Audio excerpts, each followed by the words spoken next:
Andes, municipio ubicado en el suroeste de Antioquia, alberga dentro de su historia las vivencias de una escena musical, una expresión de arte creada por andinos que presidieron en las cuerdas, la percusión y la voz, una salida donde antes no había nada. En la turbulenta Colombia de los 90s retumbaría el rock en las calles y montañas de este pueblo, que por vocación es cafetero y por inclinación, como escribiría alguna vez uno de sus hijos más ilustres, tiende a torcerlo todo.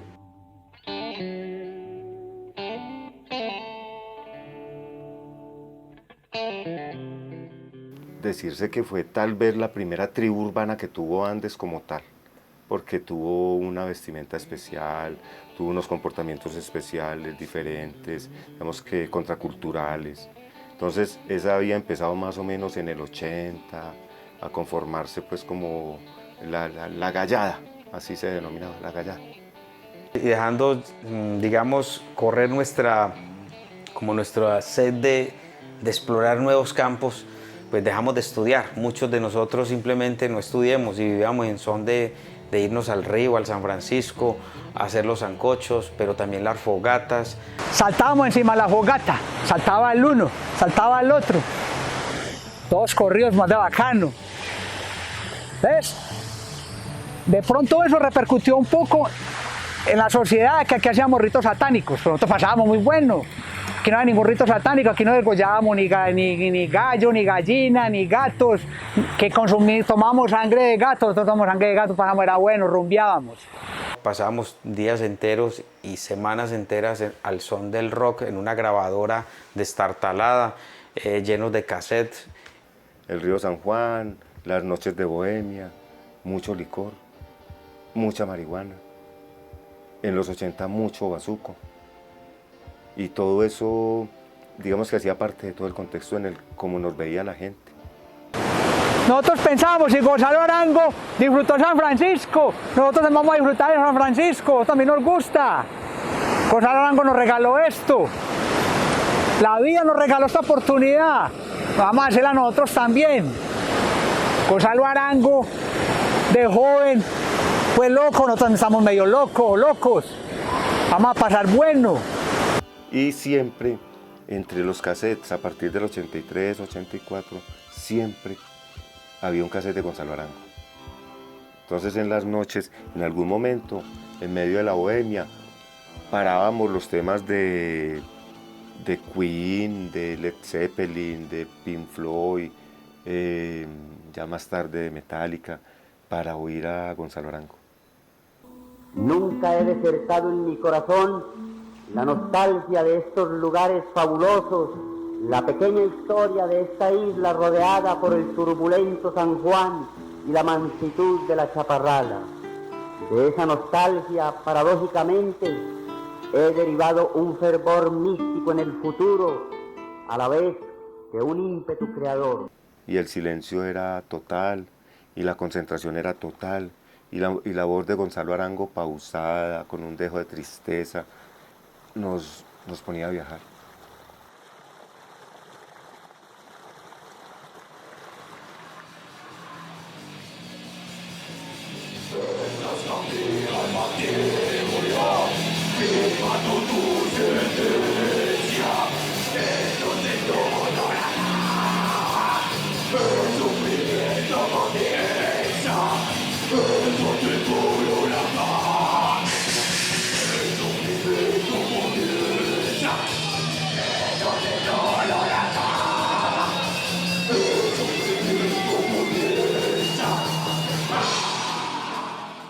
Todo este movimiento cultural y artístico que hoy por hoy es tan diverso, en realidad es un eco a nivel nacional proveniente del conocido Festival de Ancón 1971.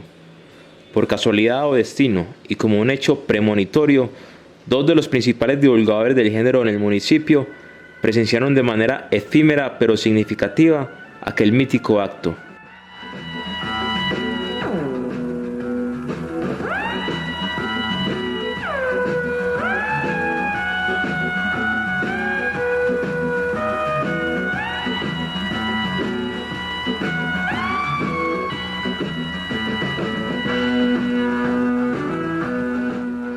Mi primer contacto con rock tenía yo aproximadamente unos 6 años, cuando el Festival de Ancón del 1971, nosotros veníamos en un bus.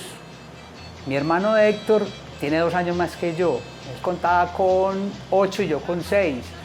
Yo también tengo unas imágenes, como dice Héctor, que nosotros nos asomamos por las ventanas del bus a mirar un gentío que hay en la carretera. Yo también tengo esas imágenes por ahí porque ya tenía ya uso de razón. Cuando yo vi a través de una valla, vi unas mangas muy grandes y yo vi unas chozas y vi un humero y vi una gente como rara. Yo le pregunté a mi tío que qué era eso. Él me dijo, es que esto es Ancón, aquí donde se mantienen los hippies, esos son hippies. Yo esa palabra jamás en mi vida la había escuchado, o no recuerdo siquiera haber tenido noción de ello. Yo pregunté qué era eso. Yo que los hippies eran unas personas locos, de cabellos largos, que vagaban por las ciudades, que vagaban por el mundo y que les gustaba una música que se llamaba rock.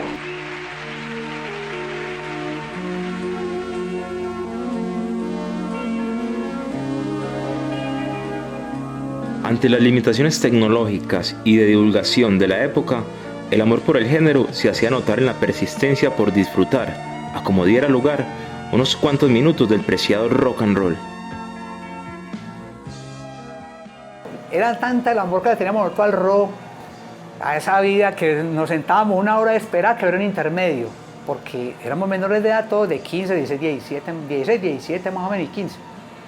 Entonces en el intermedio, mientras que la gente bailaba, había que esperar 1 hora, un recesito que hacían en el bar, eso acostumbrado a Octavio Rivas, entonces nos ponía un tema de AC/DC, Kiss. Lo que más se escuchaba, digamos, comercialmente era la música disco en ese entonces, y muy pocas personas, muy pocos, digamos, selectos escuchas de música buena como el rock traían o hablaban o mostraban música para ese entonces de Black Sabbath, de Led Zeppelin, Deep Purple, Aerosmith, entre otros. La música estaba, pues uno conocía alguna, aquí había gente que ya tenía otras músicas, porque cuando yo empecé a ir a Baco, allá había un heavy metal, ya estaban grupos muy constituidos y estaban en todo su furor. Y se empezó a entender que la música y la forma de vestirse de uno iban ligadas. Entonces eso también acercó a muchos jóvenes de Andes a la música, de tal manera que sin darnos cuenta, pues se volvió Andes un municipio rockero. Por aquí algunas fotos de cómo éramos para ese entonces, cómo nos vestíamos con melenas, cadenas, anticristos, en fin, con todo lo que pudiera ir en contra de lo normal, en contra de las corrientes o de lo común de la gente. De manera instintiva, la música nos dice cómo movernos y qué sentir, un hecho que trasciende las barreras idiomáticas. El rock, como género musical, no es ajeno a este hecho. Aunque no lo entendiéramos, que eso hay que tenerlo muy en cuenta, que es música que no entendíamos, los ritmos del rock nos hacían mover la cabeza y nos movían el alma, ¿cierto? Y nos unían. El rock era ese elemento aglutinante que nos diferenciaba de los otros andinos. Nos íbamos pagando el cassette el uno al otro, ya íbamos a Medellín a traer la musiquita, uno iba a Gin Musical, todos esos lugares vendían música en Medellín y cogía unos 10 LPs, de 10 seleccionaba 5, de 5 seleccionaba 3, de 3 seleccionaba 2 o 1, se venía uno con el LP bajo el sobaco, en el bus. Más fácil, prefiero uno que le robaran la maleta a que robaran el LP. De manera que inundamos a Andes de rock, de una cantidad de bandas, y fuimos contagiando a toda la gente, a todos los amigos. Acá la gente tenía mucha cultura por la música y tenían muchos contactos. En ese momento la gente de acá se escribía con otras personas de otros países y se compartían y se mandaban demos, LPs, y todo eso lo explorábamos ahí. Había que ir a Medellín, tener contactos con la gente de la banda, encontrarse por los lados de la playa y que ellos le entregaran el trabajo. Existían los famosos apartados aéreos, que era la parte de escribir. Bueno, a los que gusten de nuestra temática, nuestra música y el sonido duro, pueden escribir al apartado aéreo 81366 Envigado, Colombia, o al apartado de Mauricio, Bull Metal 056 642. de Medellín. El metal no es nuevo en Andes, es de hace muchos años. Entonces en eso hay mucha empatía y mucha sinergia con la gente de Medellín también. Entonces se mueve pues como la escena paralela a Medellín y Andes, pues paralelos.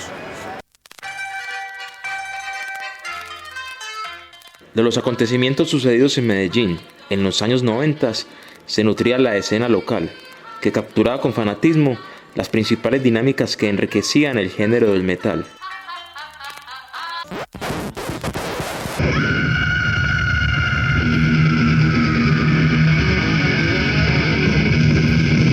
Ha llegado el momento de atravesar el umbral de la cortina de hierro.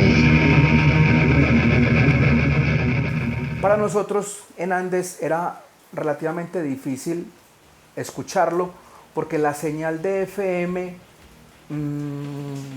era buena, pero en las partes altas del municipio. Entonces nosotros nos veníamos con la grabadora y a veces con un cassette virgen para grabar el programa. Y ya el otro día escuchábamos el cassette, copiábamos el nombre de las agrupaciones, el nombre del trabajo de las agrupaciones y ya lo mandábamos a pedir. Recuerdo mucho una anécdota en la que sonó el tema del ayer en el Pseudo Heaven que se llama Dissident Aggressor. Y yo les dije, ese tema, algunos se sorprendieron y yo, ese tema es de Judas Priest. Lo chimba del metal es eso, compartir experiencias, ideas, conocimientos. No sabían de eso. Yo lo sabía porque mi primer LP que conseguí de metal fue el Pseudo Heaven de Slayer. Y recuerdo mucho una de esas noches que estábamos escuchando música en core y nos cayó la policía y nos encanó que porque estábamos intentando hacer un atentado en el comando que quedaba precisamente ahí detrás del morro. Entonces nos dejaron varias horas metidos en el calabozo. Pero fue una buena experiencia.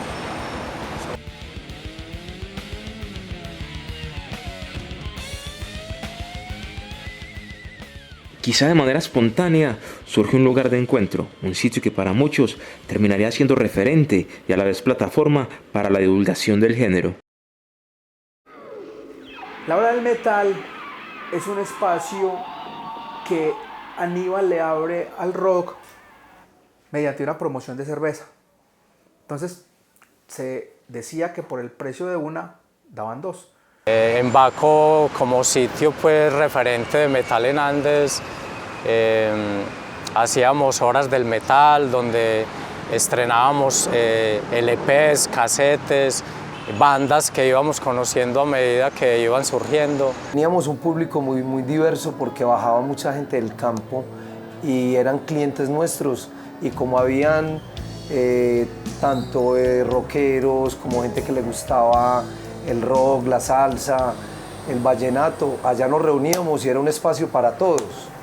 Después ya llegaba uno a Andes en su momento y la escena es muy grande y es como la casa en la cual uno llega, en la cual a uno lo recibe todo el mundo. Baco es el espacio que teníamos para desahogar como todos esos momentos que teníamos, frustraciones, desamores, lo que fuera. Era el parche, era la casa era Baco.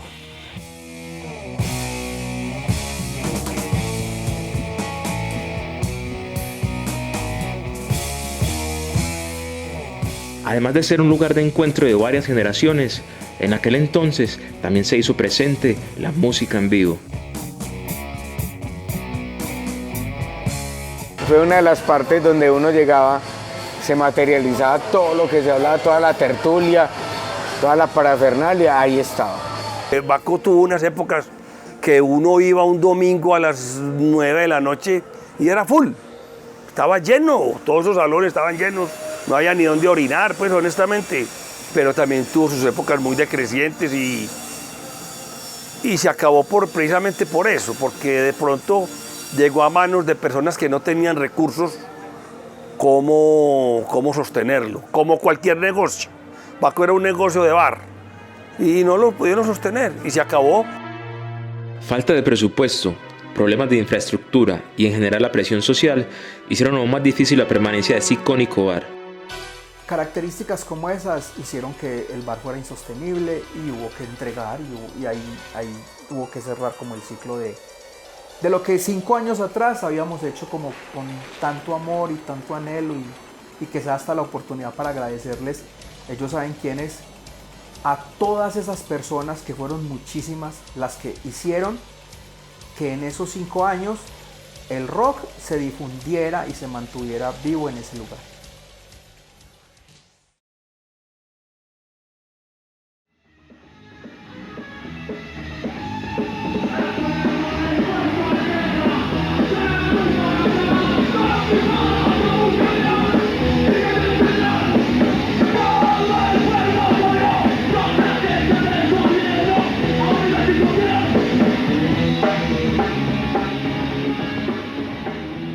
Con influencias, gustos, lugares y actividades claras en torno al metal, llegaría el momento de materializar el deseo por hacer algo propio.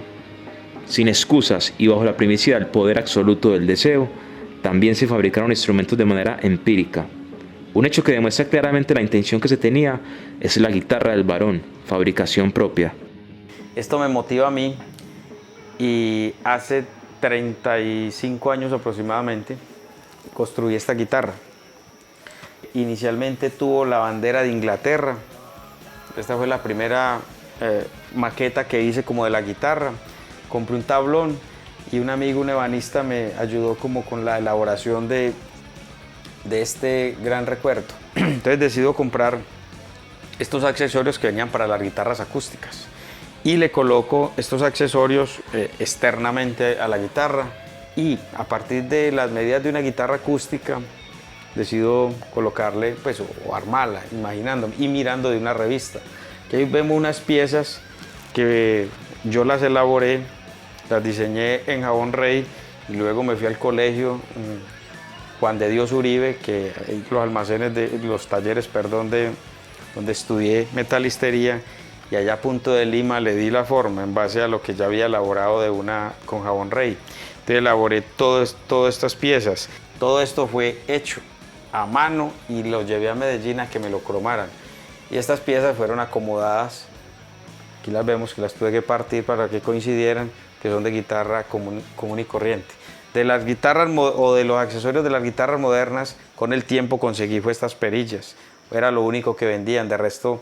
Y la guitarra actualmente funciona y no niega ninguna tonalidad.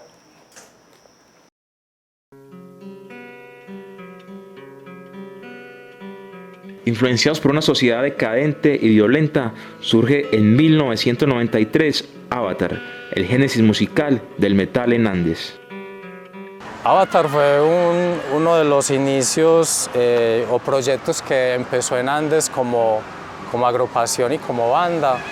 Nos apasionaba mucho que esto se estuviera dando porque para nosotros, pues, era como mostrarle también al suroeste e incluso al mismo Medellín de que en Andes también se podía hacer una banda de metal.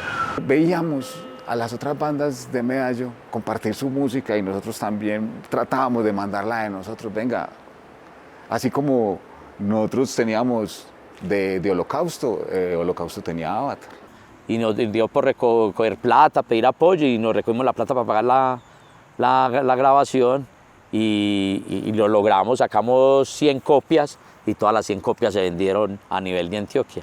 Y como ya teníamos el metal Medallo ya tan fuerte, digamos, en los 90 estaba muy bien plantado, entonces eso conllevó a que saliera nuestra primera banda, pues, llamada Avatar. Y me acuerdo que ellos tocaron en un Día de la Juventud.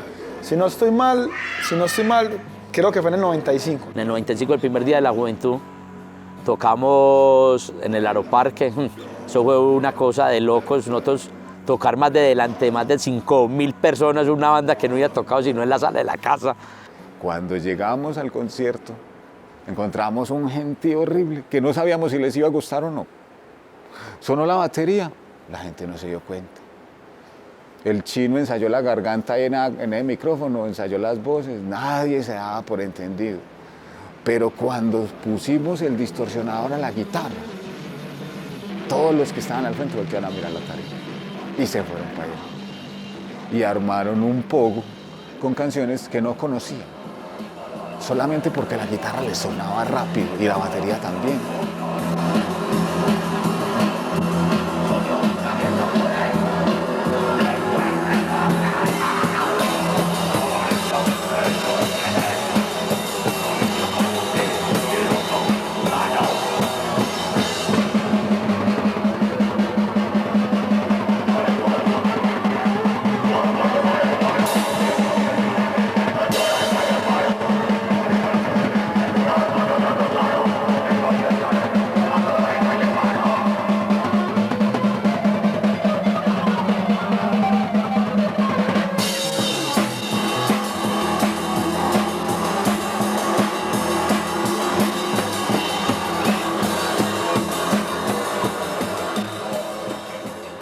Capeto me decía, hermano, es que nosotros, ¿para qué vamos y componemos de manes de otras partes, hablamos de compositores de otros lados, si nosotros tenemos los de nosotros creativos? Mire estas letras, mire esto. Y el man llegó a mostrarme textos que parecían canciones. El naísmo sembró en nosotros algo de rebeldía, de cosa contestataria. De hecho, uno de los temas que llama Profetas es, digamos, un homenaje a Gonzalo Arango.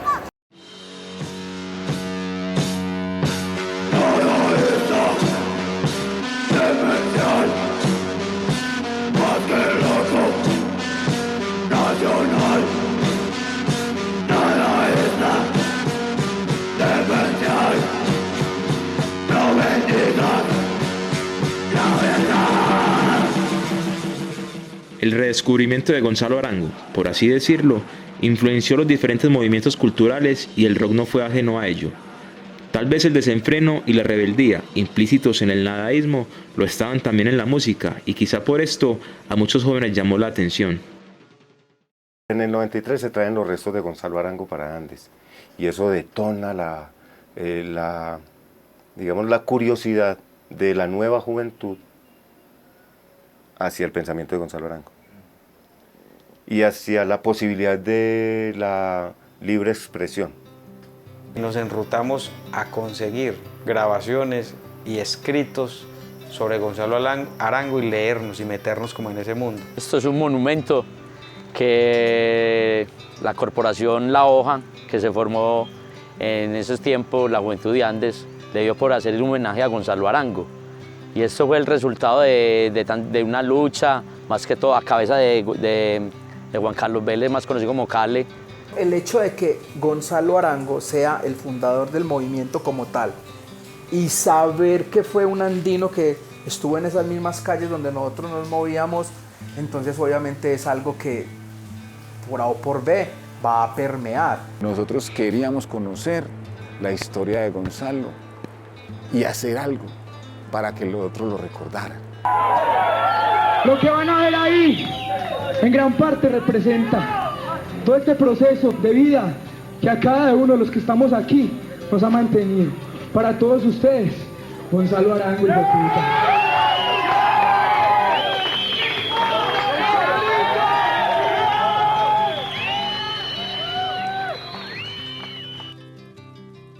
Somos lazos de la misma sangre, latidos de la misma honda palpitación del tiempo, herederos de generaciones, vínculos de la supervivencia del espíritu, irradiaciones de esta cadena infinita que funde en el mismo fuego el oro y la ceniza, la canción y el silencio, la felicidad y la pena, el vivir y la muerte. Andinos, solo muere lo que es perecedero en el orden físico de la naturaleza y del hombre, pero lo esencial se perpetúa en el tiempo por el soplo vivificante del espíritu. El espectador busca satisfacer sus deseos. La banda tiene un compromiso con el público. El rock es también una aglomeración, un encuentro de masas. A partir de 1989, Luego de que Alerta Roja y Perseo se convirtieran en las primeras bandas en llevar a cabo un concierto de metal en Andes, se vendría una seguidilla importante de estos eventos en el municipio. La Casa de la Cultura, el Estadio Municipal, discotecas, Baco Bar y bodegas eran los sitios elegidos para realizar este tipo de conciertos durante la década de los 90. Asimismo surgió, casi como una tendencia, las recurrentes visitas de la escena underground de Medellín, algo que obedecía a los gustos de la escena local. Sin embargo, uno de los conciertos más relevantes del metal en Andes estaría a cargo de Kraken, la banda elegida para hacer más público aún este género.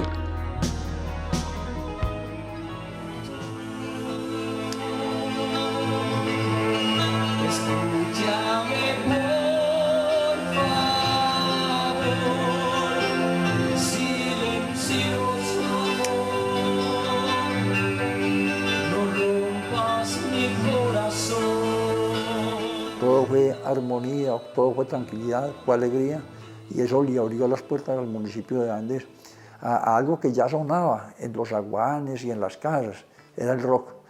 Ya lo hicimos público y afortunadamente para estrenarlo en ese concierto que hicimos en el liceo cuando yo subí en la cancha, ya fue el abrebocas para la Semana de la Juventud, que también estuvo Kraken, y estuvimos con otros conciertos.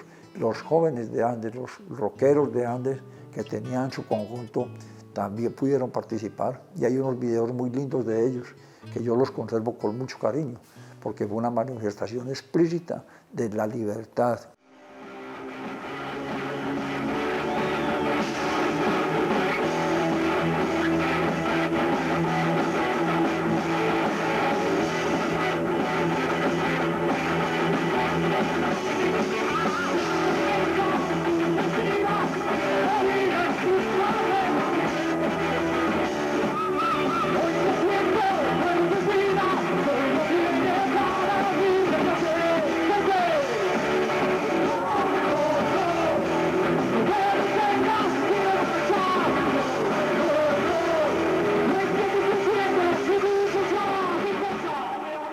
Que era una banda que había cobrado mucha importancia en la escena nacional, y que estuviera en Andes fue maravilloso, además de que allá el tema de los sancochos en el río, toda la juventud, toda esta gente volcada a un tema cultural, pero que para mí me importaba o cobró importancia porque por primera vez había una banda de gran prestigio como era Kraken.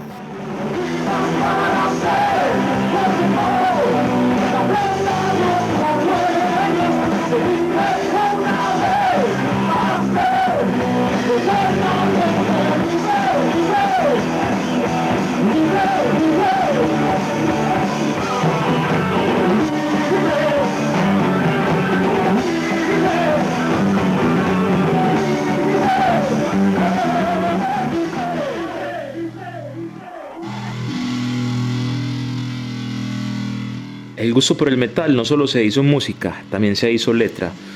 Con el ánimo de difundir e inmortalizar la escena de Andes ante el resto del mundo, nace en el año de 1992 Abismo Social, un magazine exclusivamente dedicado al rock.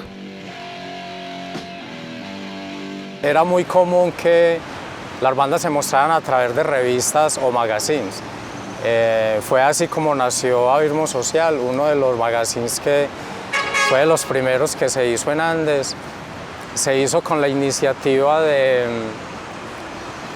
mostrar, digamos, lo que nosotros habíamos hecho hasta el momento, los recorridos que habíamos realizado hasta entonces, y sobre todo mostrar muchas bandas que estaban naciendo, se estaban desarrollando y que hacían parte de la escena a nivel nacional, específicamente de Medellín.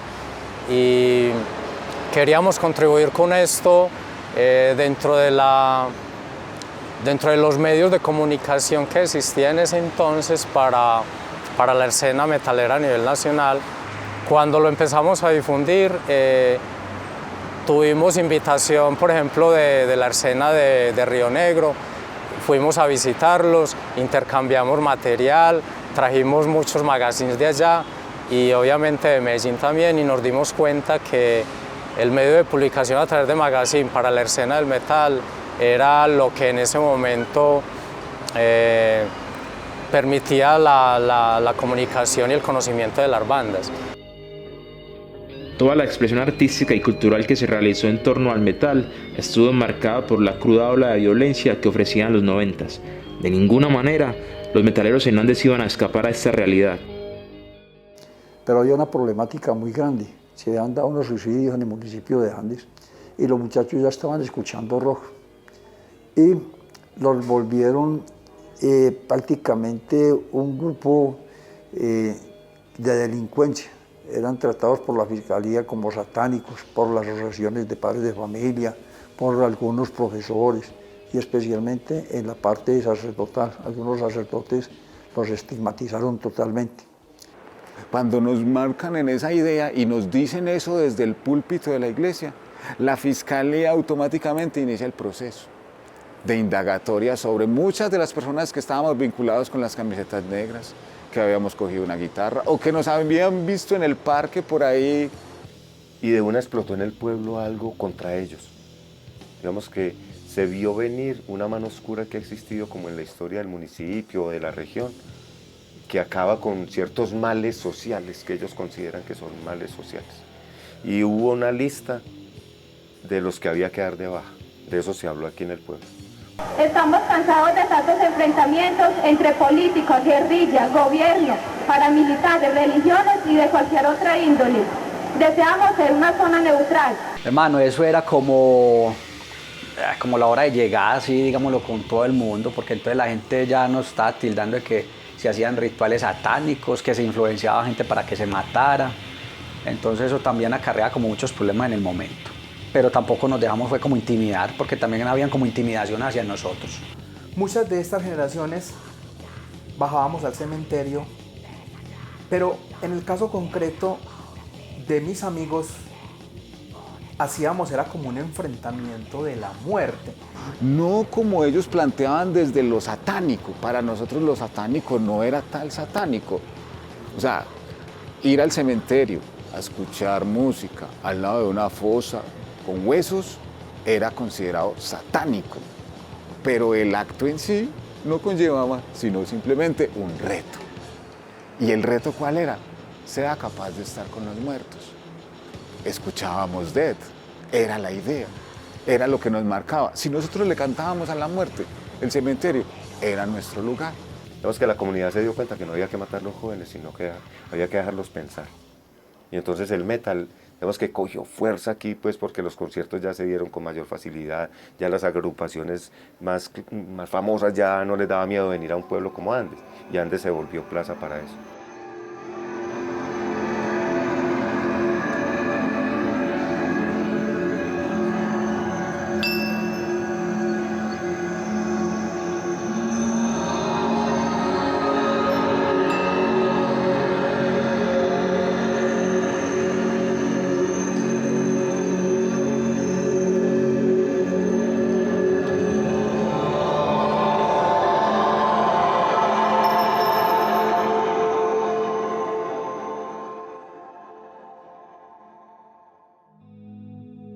En el presente siglo, la escena de Andes ha forjado sus propios acontecimientos. Nuevas generaciones musicales, nuevos lugares de encuentro y nuevos personajes han enriquecido esta historia. A la fecha, solo 2 bandas permanecen activas, Muladar y Antagonic. Esta última se consolida como la banda más longeva, con 20 años de trayectoria.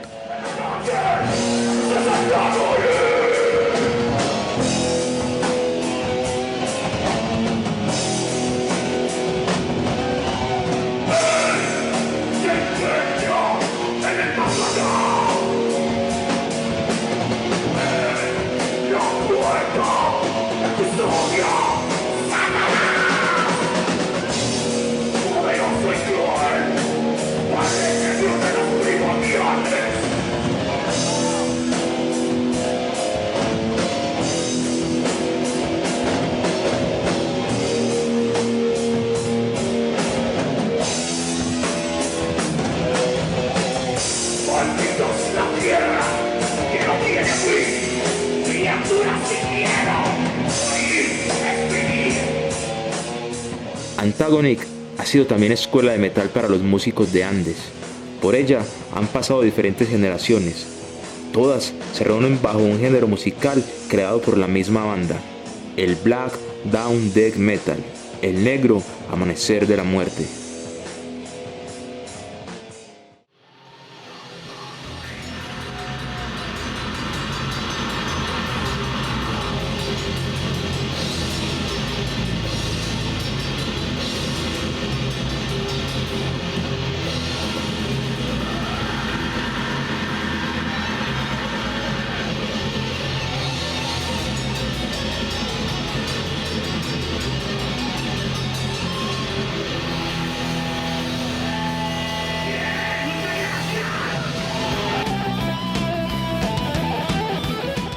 Más o menos, digamos 2006-2007, que ya empieza a haber conexión a través de otro tipo de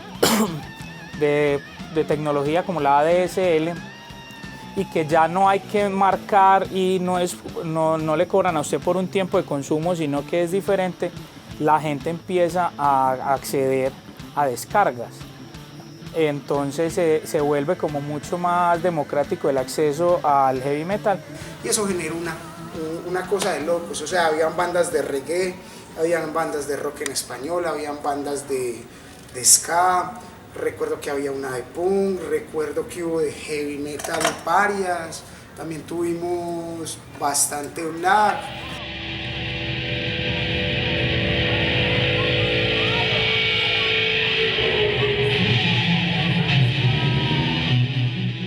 Muladhar, cuyo nombre surge a partir de la lectura de un texto nadaísta, Después del hombre, es hasta la fecha el más reciente surgimiento musical encargado de representar el metal de este lugar.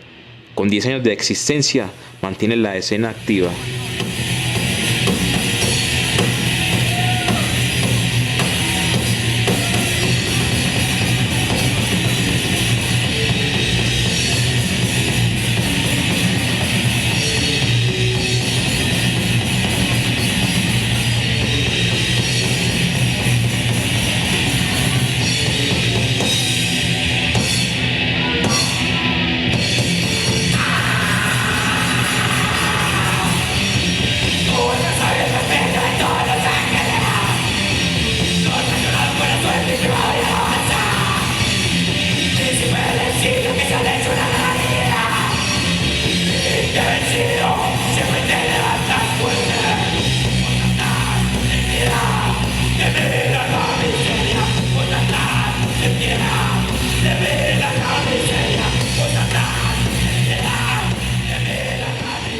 Hoy estamos rindiendo culto al metal hecho aquí en el pueblo.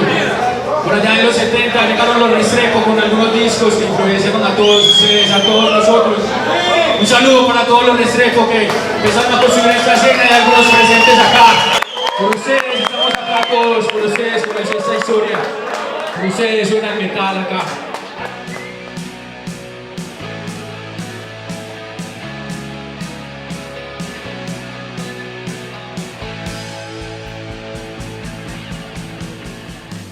Siguen firmes los andamios que sostienen este género musical en Andes. Pueden cerrar un bar, estigmatizar una canción, inclusive llegar a satanizar un acto, pero nunca la pasión podrá ser reemplazada. Tras bambalinas hay siempre un movimiento subvalorado pero fundamental, la otra cara de la moneda, en apariencia algo nada significativo. Este es el compendio de una historia de varias décadas, el testimonio de diferentes generaciones. Una a una vivió y vive aún estos sonidos a su manera. Todos ellos persisten en el tiempo. Si este género aún no muere, es por una razón muy sencilla. No es un estilo de vida, es la vida misma.